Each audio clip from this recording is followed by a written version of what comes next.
The postcards that you see, there have been already several thousand that have been delivered to the Senate. This is just another 1,000 that's going to be delivered. It's asking them to take what we call the RINO test. It's very clear whether they either stand by the Republican platform, which, as most of you know, is pro-life. It says that the Republican Party platform says we support. Let me just back it up a little bit here. We assert the inherent dignity and sanctity of all human life, and affirm the unborn child has a fundamental individual right to life which cannot be infringed. We support a human life amendment to the Constitution. We endorse legislation. That's the part I'm hoping the Senate will listen to. We endorse, says the Republican Party platform, legislation to make clear that the 14th Amendment's protections apply to unborn children. So either they adhere to the Republican Party platform, or they are Republican in name only. That's the reason why you see the RINO here. So here's the choice that we're asking them to take. On the postcards and also in the ads, it says either choice number A, I stand by the Republican platform and call for the protection of unborn children with an immediate floor vote of the heartbeat bill, House Bill 125. Roe versus Wade must be challenged and overturned, and there is no better time than now. That's the choice we are urging them to make. The choice by inaction, the choice that they are making by delay is this. I am Republican in name only, and I'm content with merely regulating abortion. When you hear and when you read the letters from the Senate that say, we've passed all of these bills, and isn't it great? Well, we certainly applaud that. But regulating abortion is woefully inadequate. It says I will continue to stall and make excuses rather than call for a vote to protect unborn children with the heartbeat bill, House Bill 125. I accept and conform to Roe versus Wade and have no desire to challenge it. That is the question that is being posed to the Ohio State Senate, and that's the message we hope that they make the right choice.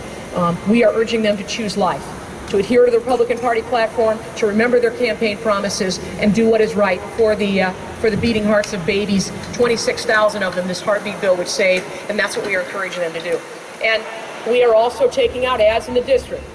This is one that ran for Senator Hughes, very similar, you've seen it. Senator Hughes, Republican or RINO, ask him to take the RINO test and urge him to choose life. You've seen this has been in newspapers now, more than 20 newspapers in the local districts. There's one that'll come out tomorrow. This one is for Senator Faber. Senators Faber and Niehaus have the power to end most Ohio abortions, but so far have not. The senators must choose. Which side are they on?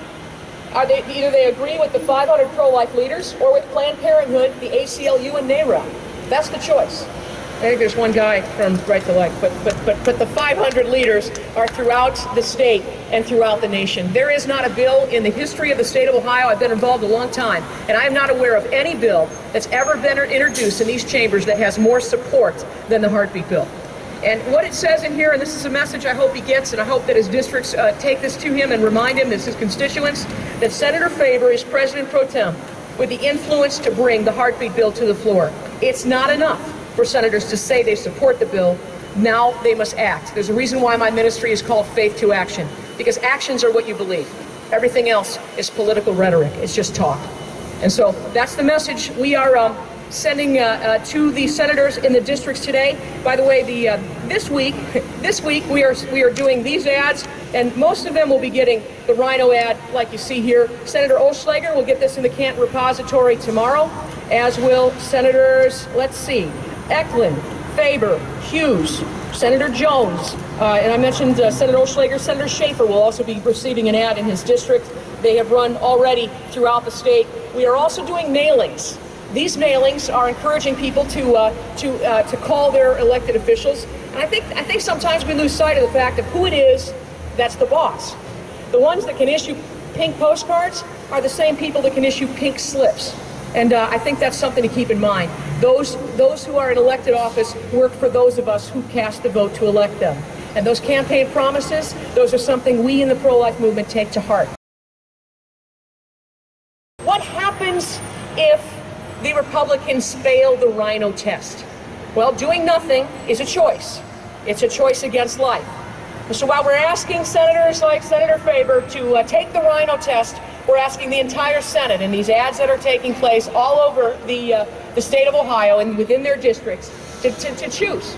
Either you stand by the Republican Party or you are Republican in name only. You either bring a heartbeat bill to a vote before summer recess or we will declare open season on RINOs. What that means is that everything you have seen to date, the ads, the postcards, the mailings, everything that has, the balloons, is nothing compared to what we're going to do. There is simply no downside to passing the heartbeat bill as it is from the House intact. There is no downside, as Professor Forte said. And as what Speaker Batchelder told me, he said that man, the 30-year law professor of constitutional law, the lawyer to two popes, the UN delegate that was appointed by Ronald Reagan, he said to me, Professor Forte, the chief architect of this bill, is the best there is. We brought the brightest and the best together, and there is no downside to passing the fully protected heartbeat bill. Just want to give you a glimpse of what an ad might look like. Well, just as you see, Senator Jim Hughes asked to take the RINO test. Well, if they don't pass the RINO test, if this bill does not come to a floor vote before their summer recess, expect to see an ad that looks very similar in nature, only instead of a GOP elephant and a RINO, expect to see a RINO and a Democratic donkey. Because the question will be asked, what is the difference between a Republican in name only and the pro-abortion Democratic platform? What's the answer? 26,000 babies are every bit as dead. That's the answer. Babies are dead, whether you are a RINO or a Democrat adhering to your pro-abortion platform. And what we are going to do is to make sure that there is not a voter in the state of Ohio who doesn't understand that the people that they've elected, they will either be heroes and follow their campaign promises and follow the Republican platform, or they will be RINOs, and open RINO season begins this summer. And that's the message.